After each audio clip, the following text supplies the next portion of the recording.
and good morning. My name is Lauren Oftovic, and I'm a fellow senior in the graduating class of 2019. I was chosen to make this speech today, and it started me thinking, why me? Some of you may recognize me, but most of you will not. I'm not famous by any means, nor am I the smartest or most charismatic person in this room. I will probably even fall short, both literally and figuratively, for every one of your expectations today. As I barely peer over this podium at you, I see so many things. I see smiles and tears. I see friends and family. I see success. I see compassion. But most of all, I see myself, and each and every one of you. You would expect me to start with my story today, but instead I'm going to start with yours. Close your eyes. And I mean really close them. Don't just stare awkwardly at everyone around you with their eyes closed, feeling uncomfortable or awkward. Now I want you to look back to high school. For some of us, this may be way more painful than for others. I want you to imagine the moment you opened your acceptance letter for the University of Mount Union. Open your eyes. Where were you? How did you feel? For me, I was at my kitchen table. I stared at that glowing white envelope. It laid in a stack of similarly shaped mail, but it was calling for me to open it. I sloppily tore the seal open, giving myself a terrible paper cut. I was so excited that I barely felt the sting of the paper on my fingertip as it cut through my skin. My eyes teared up and began to burn. I was wanted. I had a future. I had a home. Now close your eyes again. Fast forward to freshman move-in day. Remember your door. Remember how the key was pulling you towards it to unlock it. Remember the feeling when your parents drove their car away and you watched through your window. Did you wish you could go with them? Did you wish you had never opened that letter? Open your eyes. I remember leaving my dogs at home. I remember the ratty moving van I used to bring my things to school. I remember the musty air that filled my lungs when I took a deep breath when I arrived. The feeling of the key as it unlocked my future. I remember the empty room that sat in front of me. But most of all, I remember the feeling of the lonely silence as my parents walked out of the door and left me there, alone. Soon we were ushered to the academic mall, where students, far too enthusiastic about their jobs, forced us to hug each other in a game called Hug-a-Bear.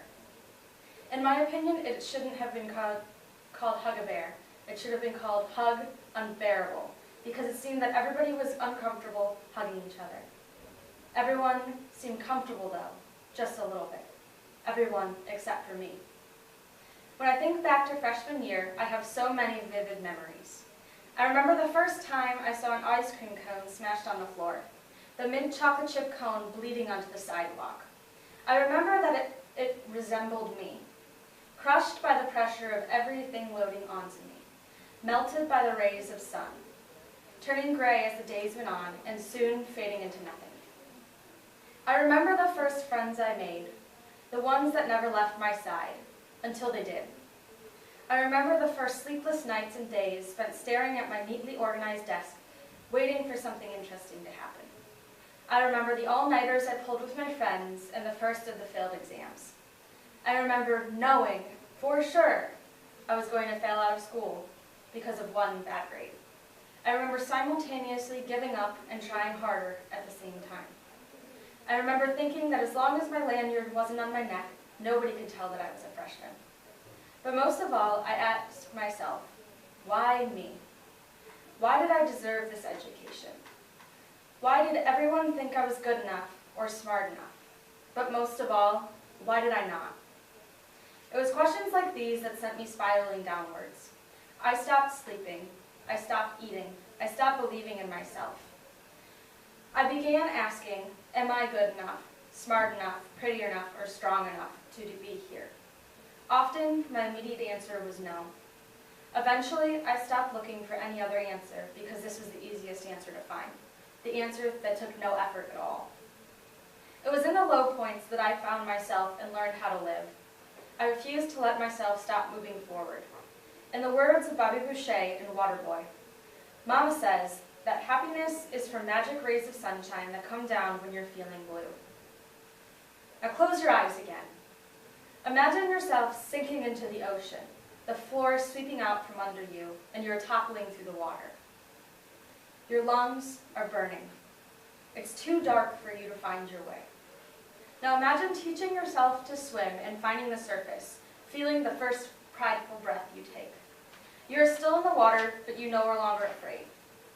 You feel those rays of sunshine drying your skin and leading you out of the depths. Open your eyes. You are on dry land. You made it here. Even if you find yourself drowning, you know you have 2 feet on the ground and a head on your shoulders. Close your eyes one last time. Take a deep breath. Open your eyes. Look how far you have come. Look how far we have come. Today we are sitting at graduation, starting the rest of our lives. You should no longer have to ask yourself, why me? Instead, you get to tell people, I did this. This is me. Class of 2019. I feel the movie Waterboy says it best. You can do it. Said with a little more charismatic abilities, obviously. Hold your memories with pride. No matter how many times you have failed on your way here, you made it. No matter how hard it gets, you have learned you can make it. You can overcome anything that life puts in your way. Today celebrates overcoming our failures. Today shows our success. Today, we made it. Thank you and good luck.